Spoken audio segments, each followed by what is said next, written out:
आपण माने शुणुछंती radio Dhenkanal 90 FM। Radio Dhenkanal. नमस्कार, मु अमजाद खान। श्रोता बंधु, सामाजिक न्याय एवं सशक्तिकरण मंत्रणालय प्रयोजित एवं कम्युनिटी रेडियो एसोसिएशन द्वारा निर्मित अटल वयो अभ्युदय योजना उपरे आधारित कार्यक्रम आमर वरिष्ठ आमर अभिमान र सप्तम अध्याय रे आसंतु सुनिबा नाटक सक्रिय जीवन। परिवेषण करिछंती रेडियो ढेंकानालर कलाकार माने। एही कार्यक्रम समग्र देश रे 200टी कम्युनिटी रेडियो स्टेशन विभिन्न भाषा एवं उपभाषा रे आपणक घरे केंद्र सरकार योजना विषय रे विस्तृत सूचना पहुंचाइबाकू चेष्टा करूछंती। आपण मानकर चिट्ठी एवं कॉल गुड़िक प्रकाश करे जे आमर रेडियो स्टेशन एही मूल्यवान ज्ञान को आपणक अंचल रे पहुंचाइबारे केते प्रभावशाली। आमे आशा करूछु जे आपण किंबा आपणक परिवार वरिष्ठ माने एही योजना गुड़िकरू उपकृत होइछंती, जहा सेमानक पई विशेष भाबरे परिकल्पित। सामाजिक न्याय एवं सशक्तिकरण मंत्रालय हेउछि भारत सरकारकर एक प्रमुख विभाग, जहाँकि समाज रे भिन्नक्षम व्यक्ति, पछुआ तथा अत्याधिक पछुआ वर्ग, वयस्क एवं अन्य विशेष गोष्ठी को नूतन योजना माध्यम रे क्रमागत भावरे लाभ प्रदान करिथांती। संप्रति वरिष्ठ नागरिकंक पई एकीकृत कार्यक्रम जातीय हेल्पलाइन सेवा 14567, वृद्धावस्थार जत्न प्रशिक्षण कार्यक्रम, वृद्धावस्था विकास योजना, वयोश्री योजना, मोतियाबिंदु अस्त्रोपचार एवं वरिष्ठ नागरिकंक भरण पोषण अधिकार भली विभिन्न योजना प्रणयन करिसंती। एही योजना एवं सेवा गुड़िकर उद्देश्य वरिष्ठ नागरिक मानकर सामाजिक सुरक्षा, स्वास्थ्य सेवा एवं आर्थिक सहायता जोगाइबाकू लक्ष्य रखिछि। तथापि एही योजना गुड़िकर लाभ पाइबाकू वरिष्ठ नागरिक माने निजकू सक्रिय एवं नियोजित रहिबा मध्य जरूरी कि नहीं? हेले केमिति मनरे प्रश्न आसुथिबो। ठीक अछि, आज भरत जेजे एवं लक्ष्मी आसीचंती। एही योजना गुड़िक विषय रे आलोचना करिबा सह जणाइबे जे बयस बढ़िबा सहित किपरि सक्रिय जीवन शैली बजाय रखिबा। आसंतु सुनिबा।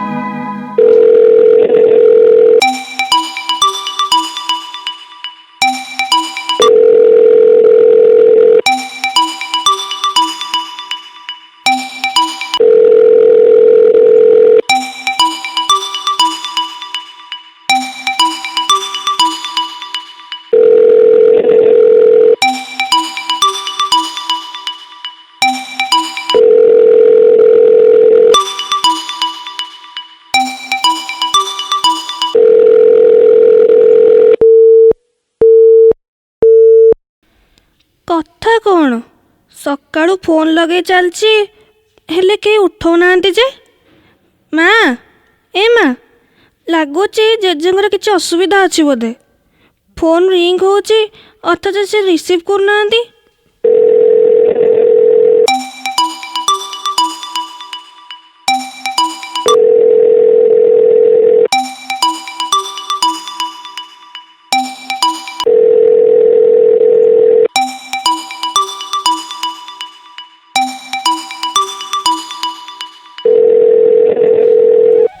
Hello JJ. हाँ लक्ष्मी, तू कॉल करिथिलु कि? कौन जेजे, आज सकाळू मु केते थर कॉल कलिनी। कुआडे जाइतिल? तुमे भल अछ तो ना किछि असुविधा हेछि? तुमर देह पा ठीक अछि तो? आउ कुह तो तमर। अरे नातुणी, अरे रह रह रह टिके टिके रह नातुणी। तोर हाई स्पीड ट्रेन अटकिले सिना मोर शगड़ गाड़ी को चलेबी। तुमे मजाक करछ जेजे मु तुम विषय केते चिंतित थिली जानिछ। देख मु एकदम ठीक अच्छी। मु तुमको केमिति देखिबी रुह मु वीडियो कॉल करूची। मो पाखरे गोटे एमिति उपाय अच्छी जहाँकि बिना वीडियो कॉल रे मध्य तू मते देखि परिबु। की उपाय किछि नुआ उद्भावन हैला कि? नुआ नुहे एही पद्धति शह शह वर्ष पुराना केवल जहाँ लोक माने एहाकू अधिक व्यवहार करती नहीं। जे तुमे केबे बदलिबा नहीं तुमे सब बेले सब किछि एक रहस्य रे परिणत कर दियो। तेबे चल आमे दुहे मिसी एही रहस्य उपरु परदा हटाइबा। जे तमे सरप्राइज केमिति लागिला? ओहो सेति पई तुमे सकाळु मो कॉल उत्तर दउनतिला। सेया नुहे ताऊ कौन तू सबु बेले हठात आसी मते आचंबित कर दऊ तेणु मु भाबिली आजी मु भी तते सरप्राइज देबी। आउ जे देहपा कथा टिके कुह तुमर जे आंठु जंत्रणा एवं सामान्य बीपी बढ़ीथिला एबे केमिति अछि? अरे छाड़ से कथा एहा तो गोटिया हाड़ मांसरे गढ़ा शरीर किछि ना किछि समस्या रहिबो ता बोली कौन मु मोर नातुणी को आश्चर्य करबा बंद कर देबी। आई लाइक योर एनर्जी जे किंतु तुम स्वास्थ्यर जत्न नेबा मध्ये उचित। एहार जत्न तो सरकार नेउछंती ना। सरकार केमिति? मैजिक नंबर सहित। तुमे पुणी रहस्यमय दुनिया को चली गल। अरे तू भूली जाउछु कि तू ही तो मते से मैजिक नंबर विषय कहिथिलु ना 1 4 5 6 7 ना नहीं एही नंबर को कॉल करी मु वरिष्ठ नागरिक स्वास्थ्य योजनार समस्त लाभ पाई थाए। वेरी गुड ये हुई ना बात। एही फोन कॉल माध्यम रे मु जातीय वरिष्ठ नागरिक स्वास्थ्य सेवा कार्यक्रम विषय रे मध्य जानिली।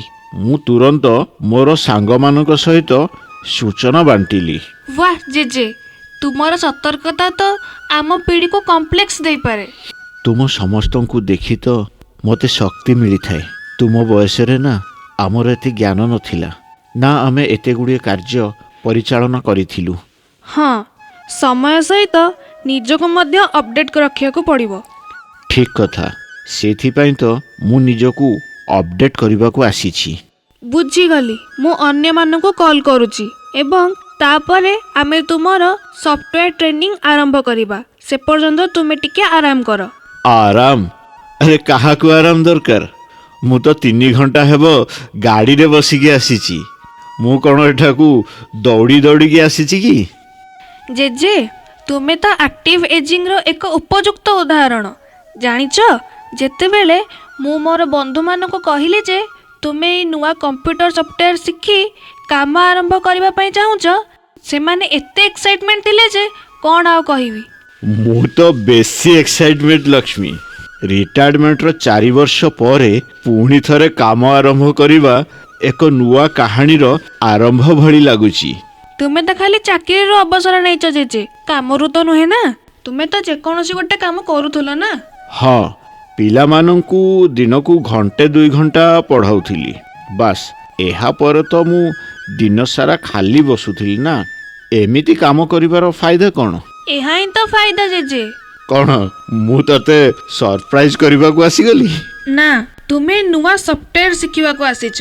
एहा तो पिला मानंग पई निहाती जरूरी। सेमानंकु उपयुक्त ढंगरे कंप्यूटर कौशल शिखाइबाकू गाँव रे तो कहीं नाहंती। एही सॉफ्टवेयर आगो को सेमानंको कैरियर रे सहाय्य करिवो। एबे ना सेमाने समस्ते एठाकू आसी परिबे ना तुमे माने सेठारे अधिक समय रही परिबो। तेणु मु भाबिली मु एहाकू निजे शिखिबी एवं सेमानंकु शिखै देबी। मु सेही विषय रे ही कहूची एहा ही फायदा हैला। पिला मानंको 1 घंटा पई शिक्षादान प्रक्रिया रे तुमे एक नूतन कौशल शिखुच जहाँ तुम पाई मध्य उपयोगी हेबो। गोटिए स्किल बा कौशल कदापि बेकार हुए नहीं। एहा तो एकदम सत कथा। जे वरिष्ठ नागरिक मानंकु ଅର୍ଥପୂର୍ଣ୍ଣ କାର୍ଯ୍ୟରେ ନିୟୋଜିତ ରଖିବା ପାଇଁ ଆମ ସରକାର ମଧ୍ୟ ଅଟଳ ବୟ ଅଭ୍ୟୁଦୟ ଯୋଜନା ପ୍ରଣୟନ କରିଛନ୍ତି। ହଁ, ଗତଥର ବି ତୁ ତ ଏହି ବିଷୟରେ ଆଲୋଚନା କରିଥିଲୁ। ଟିକିଏ ପୂର୍ବରୁ କି ୱାର୍ଡ଼ କହୁଥିଲୁ ତ, କ'ଣ ତ ସେଇଟା ଏଇ ଆକ୍ଟିଭ ଏଜିଂ। ହଁ ହଁ ହଁ ହଁ ଆକ୍ଟିଭ ଏଜିଂ ତୁ କହୁଥିଲୁ ନା। ମୁଁ ଆକ୍ଟିଭ ଏଜିଂର ଏକ ଉଦାହରଣ ବୋଲି ଟିକିଏ ଭଲ ଭାବେ ବୁଝାଇ କହିବୁ କି ଏହା କ'ଣ? ଏହା କ'ଣ ଗୋଟିଏ ନୂଆ ସରକାରୀ ଯୋଜନା କି? ଏହା ଏକ ଯୋଜନା ନୁହେଁ ଜେଜେ, ଏହା ଏକ ମୋରାଲ ସିଚୁଏସନ୍। ମାନେ ସରକାର ଚାହୁଁଛନ୍ତି ଯେ ଆମ ଭଳି ଲୋକମାନେ ଯଥାସମ୍ଭବ ସକ୍ରିୟ ରୁହନ୍ତୁ, ଠିକ୍ ତ? ଏକଦମ ଠିକ୍। ଯେତେବେଳେ ଆମେ ଆମର ଚାକିରିରୁ ଅବସର ନେଉ, ଆମେ ଜୀବନରୁ ଏକ ପ୍ରକାର ଅବସର ନେଇଥାଉ। ହଁ, କେବଳ ଆମର କାର୍ଯ୍ୟର ପ୍ରବୃତ୍ତି ବଦଳିଯାଏ। କ'ଣ ବଦଳିଯାଏ? ଆରେ, ପୂର୍ବରୁ ଆମେ ଟଙ୍କା ରୋଜଗାର କରିବା ପାଇଁ କାମ କରୁଥିଲୁ। ବର୍ତ୍ତମାନ ଆମେ ସମୟ ଅତିବାହିତ କରିବାକୁ କାର୍ଯ୍ୟ କରୁଛୁ। ଏହା ମଧ୍ୟ ଠିକ୍, କିନ୍ତୁ ଯଦି କେହି କାମ କରିବାକୁ ଏବଂ ଟଙ୍କା ରୋଜଗାର କରିବାକୁ ଚାହାନ୍ତି, ତେବେ ସରକାର ମଧ୍ୟ ଏହାକୁ ପ୍ରୋତ୍ସାହିତ କରନ୍ତି। ସେମାନେ ଆମ ପାଇଁ ଚାକିରିର ବ୍ୟବସ୍ଥା କରନ୍ତି କି? ଯୁବକମାନଙ୍କୁ ତ ଚାକିରି ମିଳିବା ବହୁତ ମୁସ୍କିଲ ହୋଇଯାଏ, ଆଉ ତୁ ଆମ ଭଳି ବୟସ୍କମାନଙ୍କ ପାଇଁ ଆୟ ସୁଯୋଗ ପ୍ରଦାନ ବିଷୟରେ କହୁଛୁ। କେବଳ ଆୟ ବିକଳ୍ପ ନୁହେଁ, ପେନ୍ସନ୍ ସୁବିଧା ମଧ୍ୟ ପ୍ରଦାନ କରନ୍ତି ଆମ ସରକାର। ବରିଷ୍ଠ ପେନ୍ସନ୍ ବୀମା ଯୋଜନା, ଜାତୀୟ ପେନ୍ସନ୍ ସିଷ୍ଟମ, ଅଟଳ ପେନ୍ସନ୍ ଯୋଜନା, ଏମିତି ଅନେକ ଯୋଜନା ଅଛି। ସତରେ? ତମେ ବିଶ୍ୱାସ କରୁନ କି? ରୁହ, ମୁଁ ଜଣଙ୍କ ସହ ତୁମର କଥାବାର୍ତ୍ତା କରେଇ ଦେଉଛି। କାହା ସହ? ଗୋଟିଏ ମିନିଟ୍।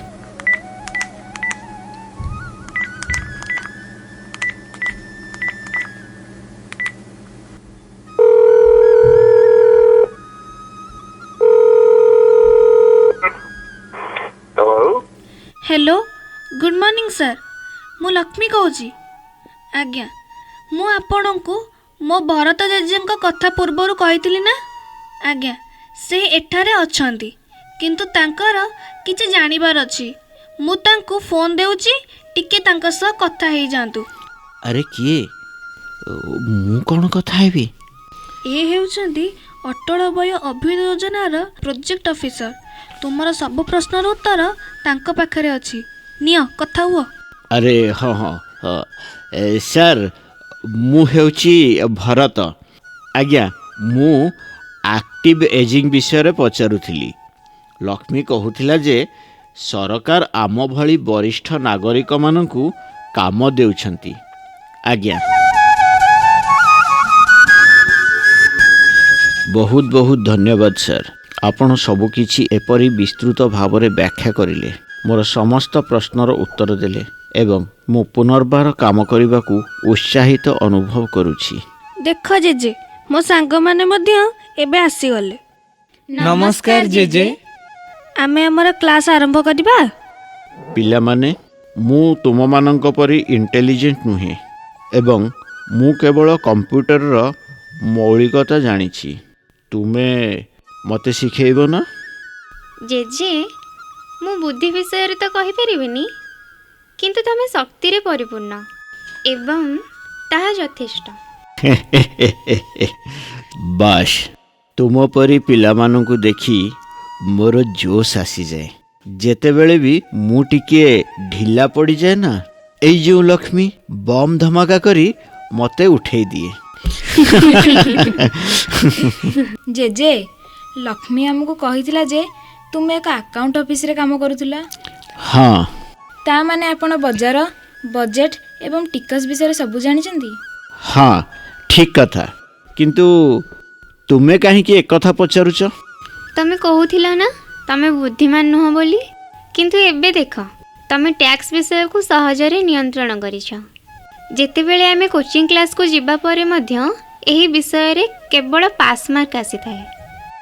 ଆରେ ନା, ଏ ତ ଏତେ ବି କଷ୍ଟସାଧ୍ୟ ନୁହେଁ। ଆମକୁ ତ ତାହା ବଡ଼ ବିରକ୍ତି ଲାଗେ। ହଁ, ଯେହେତୁ ତୁମେ ଏଥିରେ ତୁମର ଆଗ୍ରହ ନାହିଁ ସେଥିପାଇଁ ତୁମର ଭଲ ମାର୍କ ମଧ୍ୟ ଆସୁନାହିଁ। ଆମେ କେବଳ ବାଧ୍ୟବାଧକତାରେ ପଢ଼ୁ। ମୁଁ ତ ସାର୍ଙ୍କ କ୍ଲାସ୍ ସମୟରେ ପଛ ସିଟ୍ରେ ବସିଥାଏ। ପ୍ରଥମେ ତ ଏହା ବିରକ୍ତିକର ମନେ ହୁଏ, କିନ୍ତୁ ଥରେ ଏହାକୁ ବୁଝିବା ଆରମ୍ଭ କଲେ କିଛି ଅସୁବିଧା ହୁଏ ନାହିଁ।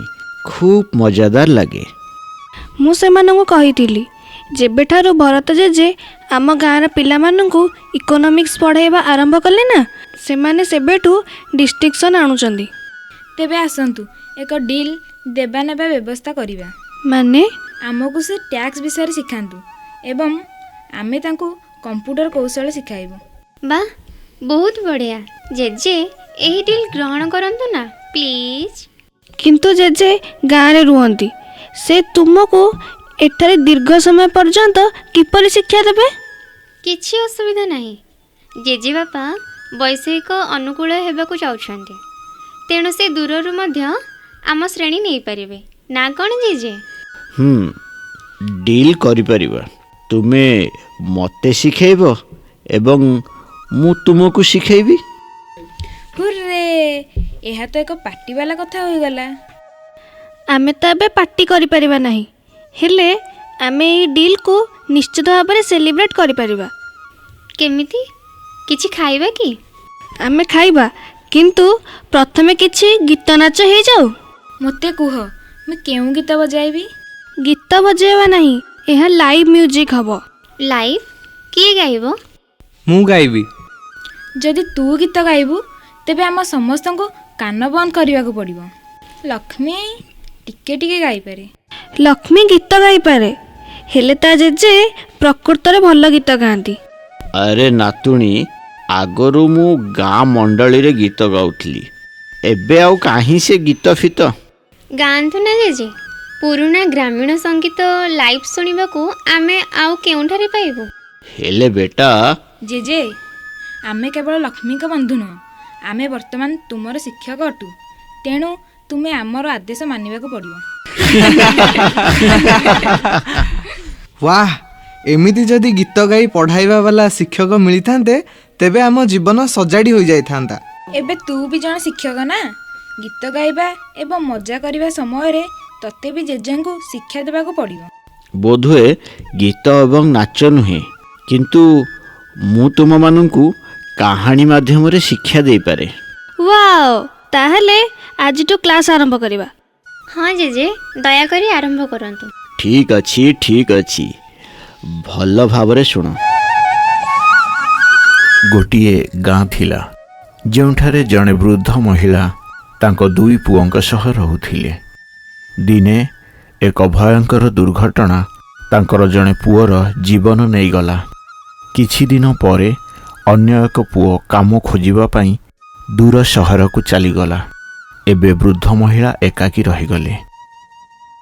ପୁଅ ଚାଲିଯିବାର କିଛି ଦିନ ପରେ ଜଣେ ଅପରିଚିତ ବ୍ୟକ୍ତି ତାଙ୍କ ଦ୍ୱାର ନିକଟକୁ ଆସି ଅନୁରୋଧ କଲେ, ମା, ମୁଁ ଜଣେ ଭ୍ରମଣକାରୀ, ତୁମେ ମୋତେ ରାତିରେ ରହିବାକୁ ଅନୁମତି ଦେଇପାରିବ କି?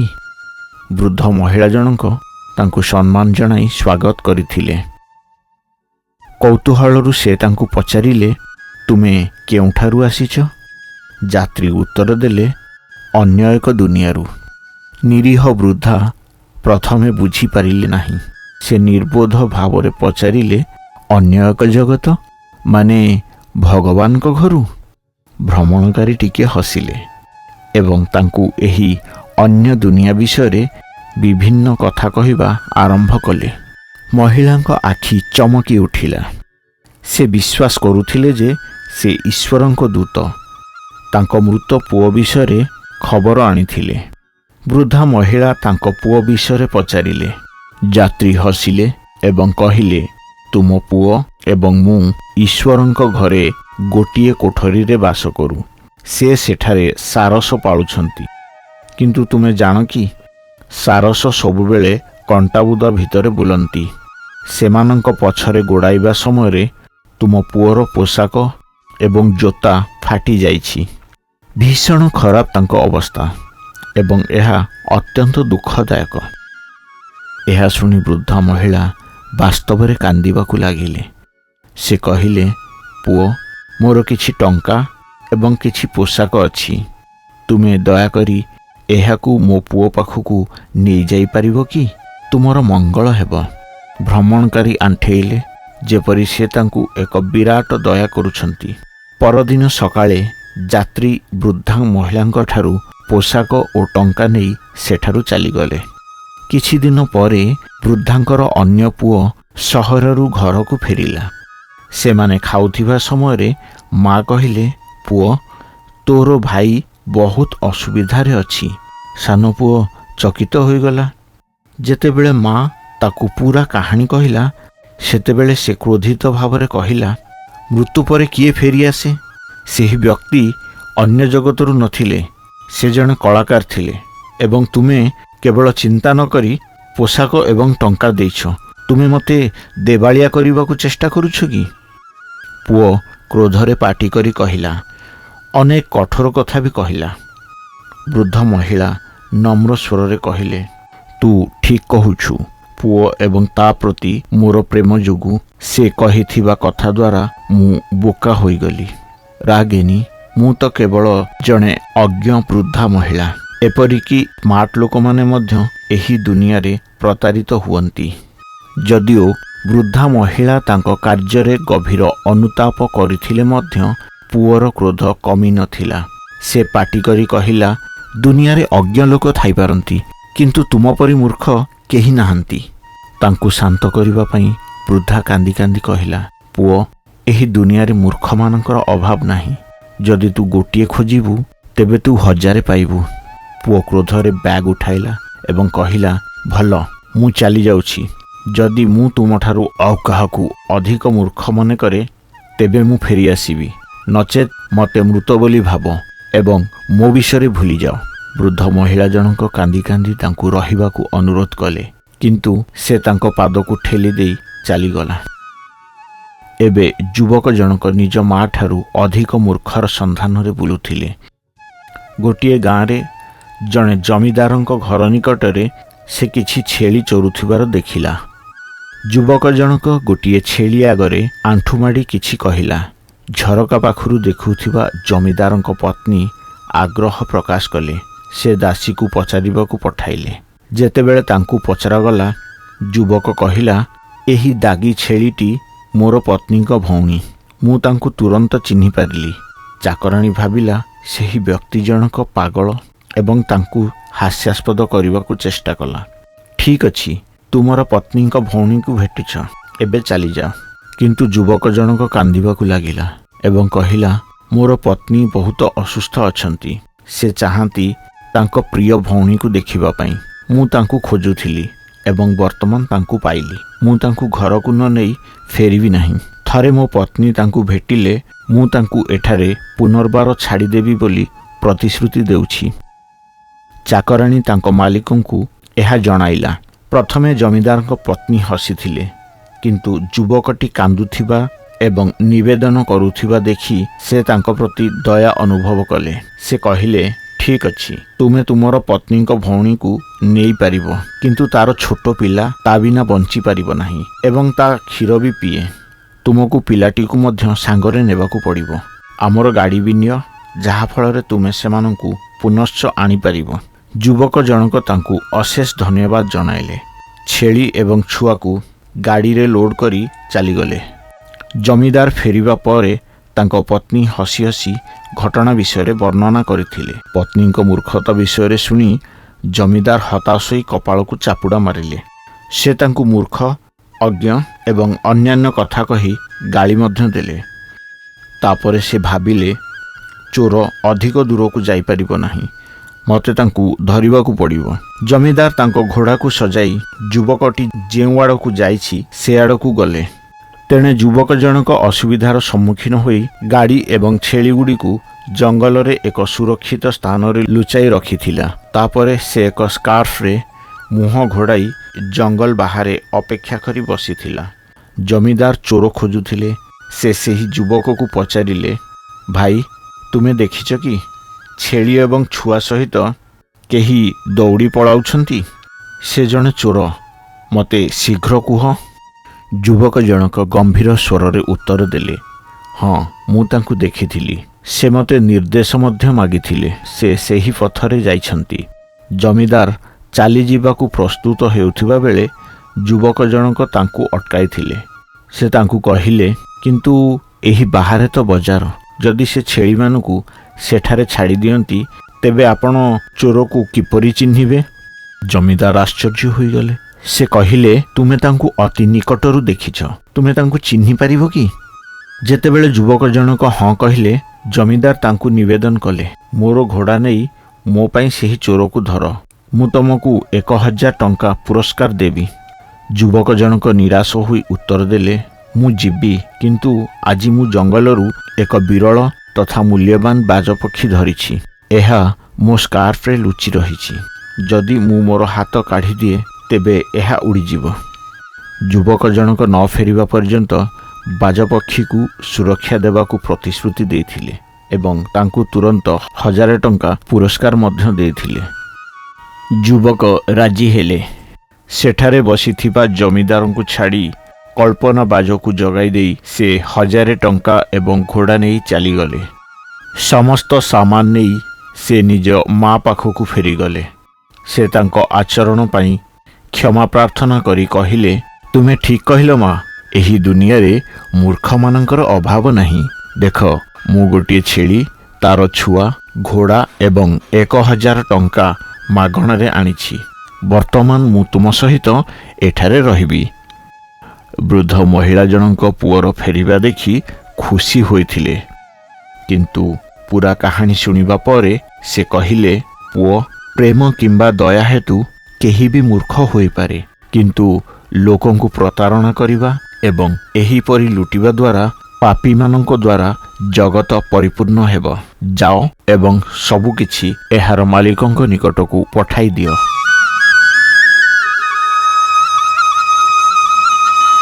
ତେବେ ପୁଅ ସବୁ କିଛି ଫେରାଇ ଦେଲା କି? ଏହା ତୁମ ସମସ୍ତଙ୍କ ପାଇଁ ନିଷ୍ପତ୍ତି। ଆମର କାହାଣୀ ଏଇଠାରେ ସମାପ୍ତ ହେଲା। ଏହାର ଅର୍ଥ ଏକ ଗାଇଡ୍ ରାସ୍ତା ଦେଖାଏ, କିନ୍ତୁ ଏହାକୁ ଅନୁସରଣ କରିବା କି ନାହିଁ ତାହା ଆମ ଉପରେ ନିର୍ଭର କରେ। ସମ୍ପୂର୍ଣ୍ଣ ଠିକ୍। ବୃଦ୍ଧମାନଙ୍କ ପାଇଁ ଏହି କଲ୍ୟାଣ ଯୋଜନା ପରି ଅଟଳ ବୟ ଅଭ୍ୟୁଦୟ ଯୋଜନା, ସରକାର ଏହି ଯୋଜନା କାର୍ଯ୍ୟକାରୀ କରିଛନ୍ତି, କିନ୍ତୁ ଏହାର ଲାଭ ନେବା ଆମ ହାତରେ। ୱାହ ଜେଜେ, ତୁମେ କିପରି ଗୋଟିଏ ଚିନ୍ତାଧାରାକୁ ଅନ୍ୟ ସହିତ ସଂଯୋଗ କଲ? ବର୍ତ୍ତମାନ ଚାଲ କାମକୁ ଫେରିବା, ବାକି କଥା ଆରଥରକୁ ରଖିବା। ଆପଣ ସମସ୍ତେ ଅଟଳ ବୟ ଅଭ୍ୟୁଦୟ ଯୋଜନାର ଲାଭ ଉଠାଇବା ଆରମ୍ଭ କରନ୍ତୁ। ଏ ବାବଦରେ ଅଧିକ ତଥ୍ୟ ଫୋନ୍ କଲ୍ ମାଧ୍ୟମରେ ଆସନ୍ତୁ ଜାଣିବା। ଏଲ୍ଡର ଲାଇନ୍ ନମ୍ବର 145667କୁ କଲ୍ କରନ୍ତୁ ଏବଂ ସହାୟତା ପାଆନ୍ତୁ। ଆପଣଙ୍କର ସମସ୍ୟାଗୁଡ଼ିକ ଅଂଶୀଦାର କରନ୍ତୁ। ସାମାଜିକ ନ୍ୟାୟ ଏବଂ ସଶକ୍ତିକରଣ ମନ୍ତ୍ରଣାଳୟ ଦ୍ୱାରା ପ୍ରୟୋଜିତ ତଥା କମ୍ୟୁନିଟି ରେଡ଼ିଓ ଆସୋସିଏସନ ଦ୍ୱାରା ପ୍ରସ୍ତୁତ ଅଟଳ ବୟ ଅଭ୍ୟୁଦୟ ଯୋଜନା ଉପରେ ଆଧାରିତ ଏହି କାର୍ଯ୍ୟକ୍ରମ ଆମର ବରିଷ୍ଠ ଆମର ସ୍ୱାଭିମାନ ଶୁଣନ୍ତୁ। ସୂଚନା ସଂଗ୍ରହ ଜାରି ରଖନ୍ତୁ ଏବଂ ଲାଭ ମଧ୍ୟ ନିଅନ୍ତୁ। ତାହେଲେ ଆଜି ପାଇଁ ଦୟାକରି ଆମକୁ ବିଦାୟ ନେବାକୁ ଅନୁମତି ଦିଅନ୍ତୁ। ନମସ୍କାର। ଶ୍ରୋତାବନ୍ଧୁ, ଆପଣ ଶୁଣୁଥିଲେ ଭାରତ ସରକାରଙ୍କ ସାମାଜିକ ନ୍ୟାୟ ଏବଂ ସଶକ୍ତିକରଣ ମନ୍ତ୍ରଣାଳୟ ପ୍ରାୟୋଜିତ କମ୍ୟୁନିଟି ରେଡିଓ ଆସୋସିଏସନ ଦ୍ୱାରା ପ୍ରସ୍ତୁତ ଅଟଳ ବୟ ଅଭ୍ୟୁଦୟ ଯୋଜନା ଉପରେ ଆଧାରିତ କାର୍ଯ୍ୟକ୍ରମ ଆମର ବରିଷ୍ଠ ଆମର ଅଭିମାନ। ବରିଷ୍ଠମାନଙ୍କ ପାଇଁ ଗୁରୁତ୍ୱପୂର୍ଣ୍ଣ ତଥ୍ୟ ସମ୍ବଳିତ ଏହି ବହୁ ଉପାଦେୟ କାର୍ଯ୍ୟକ୍ରମ ପାଇଁ ଭାରତ ସରକାରଙ୍କ ସାମାଜିକ ନ୍ୟାୟ ଓ ସଶକ୍ତିକରଣ ମନ୍ତ୍ରଣାଳୟ ଏବଂ କମ୍ୟୁନିଟି ରେଡିଓ ଆସୋସିଏସନକୁ ରେଡିଓ ଢେଙ୍କାନାଳ ତଥା ସମସ୍ତ ଶ୍ରୋତାମାନଙ୍କ ତରଫରୁ ଅଶେଷ ଅଶେଷ ଧନ୍ୟବାଦ।